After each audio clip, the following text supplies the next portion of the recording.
मैं समझता हूँ chief justice Lahore high court Qasim Khan साहब की जो ऑब्जर्वेशंस आई हैं बहुत सख्त आई हैं, और ख़ास तौर पे एलडीए में, और एलडीए में ख़ास तौर पे एलडीए के अंदर जो वाइस चेयरमैन एसएम इमरान साहब जो लगाए गए हैं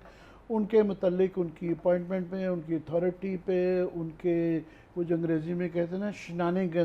शनानिगंस के ऊपर जो उनकी ऑब्जर्वेशंस हैं वो हम बहुत विंडिकेट हुए हैं। हम बहुत विंडिकेट इसलिए हुए हैं कि ये हम बड़े इस पे प्रोग्राम कर चुके हैं, मगर ये गवर्नमेंट ऑफ पंजाब और गवर्नमेंट ऑफ पाकिस्तान के कान से वो है ना जूं भी नहीं रेंग रही थी। कोई चुप करके बैठे थे, कोई कुछ नहीं कह रहे थे।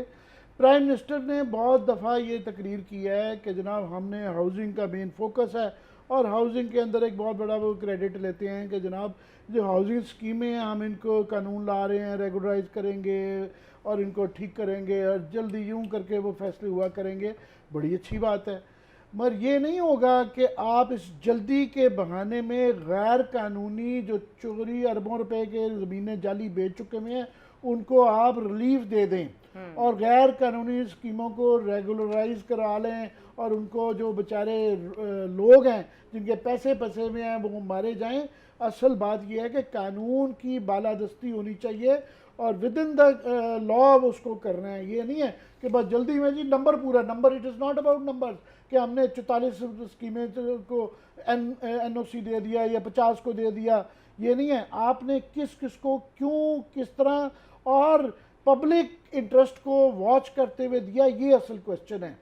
लाहौर में क्या हो रहा है कि इनकी सबसे बड़ी दो स्कीमें हैं इस हाउसिंग के अंदर, एक तो वो बंडर आइलैंड है जो कि ठप है, दूसरा है रूदा।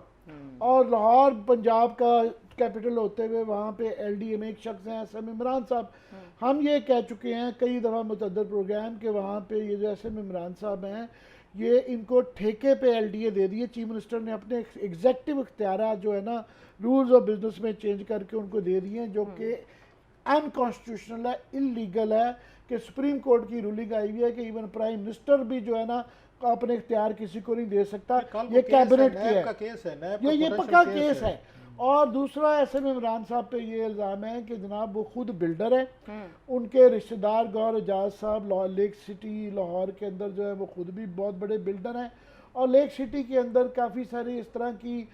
उनको रेजिडेंशियल ज़्यादा इलाका जो है ना दे दिया, अलाउ किया गया, जो कि while under his supervision SM Imran बैठे हुए थे वहाँ पे, और उनके होते हुए उनको मराद दी गई, जिससे कि कॉन्फ्लिक्ट इंटरेस्ट का बहुत बड़ा सवाल उठता है कि वो है। अब चीफ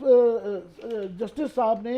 यही एग्जैक्टली बातें वो की हैं कि जनाब ये पढ़ देता हूँ, हमारे से भी बहुत ज़्यादा उन्होंने, हम तो डरते डरते कह रहे थे कि कानून में है, मगर वो जाहिर है उन्होंने कहा जी ये दर्जनों साइटर्स की वजह से लाहौर शहर की अब तक हालत हो गई है। ये सियासी बुनियादों पर तैनात होने वाले वाइस चेयरमैन एलडीए इस एसएम इमरान साहब की उनकी साजिश की गई है।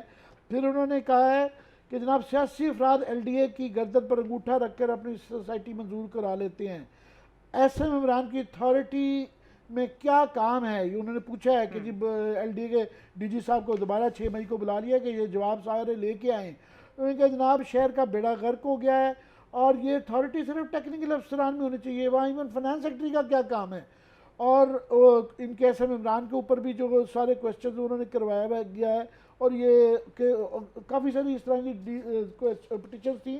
कि कब्रिस्तानों की ज़मीन ये आप जब बनाते हैं तो आपको एक साइजेबल एरिया कब्रिस्तान के लिए, पार्क्स के लिए, पब्लिक वेलफेयर के लिए देना होता है, और अक्सर बेताशा ये होता है कि वो सारी चीज़ें जम करके प्लॉट्स की सूरत में बेच देते हैं। तो वो चीफ जस्टिस ने रिपोर्ट मंगवाई थी, पहले भी डिले हुई है, बड़ी मजीद सख्ती से कहा है,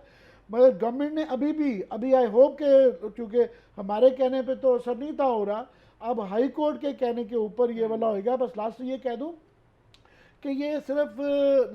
एलडीए के अंदर तो ये है ही है, वाइस चेयरमैन लेके एग्जेक्टिव इख्तियारात इस्तेमाल कर रहे हैं, ये रूदा के भी स्पोक्स पर्सन है और वहाँ प्राइवेट सेक्टर के नुमाइंदे के तौर पे बैठे हुए हैं एडवाइजरी रोल के अंदर जो है। और रूदा एक बहुत बड़ा एक प्रोजेक्ट है जिसके ऊपर इनकी वजह से सवालात आ जाते हैं कि सारे एक नज़र आता है कि रिश्ते तो उसके जो एडवाइजरी और पॉलिसी बोर्ड में हैं वो सारे आपस में या तो रिश्तेदार हैं या बिजनेस पार्टनर्स हैं। सो उसकी वजह से मैं कई दफ़ा क्लास साहब तो बिल्कुल इसके इन प्रिंसिपल अगेंस्ट हैं कि ज़ायती ज़मीन को इस्तेमाल बिल्कुल ही नहीं होना चाहिए। मैं कहता हूँ चलें अगर आप उसको जस्टिफाई कर देते हैं उसके इन्वायरमेंटल कंसर्न, तो जिस तरीके से किया जा रहा है वो क्वेश्चंस हैं। और ऐसे में इमरान साहब का हम कहते जा रहे थे, फाइनली हाई कोर्ट को करना पड़ा है, ये एग्जेक्टिव को खुद ये चीज़ें करनी चाहिए थी।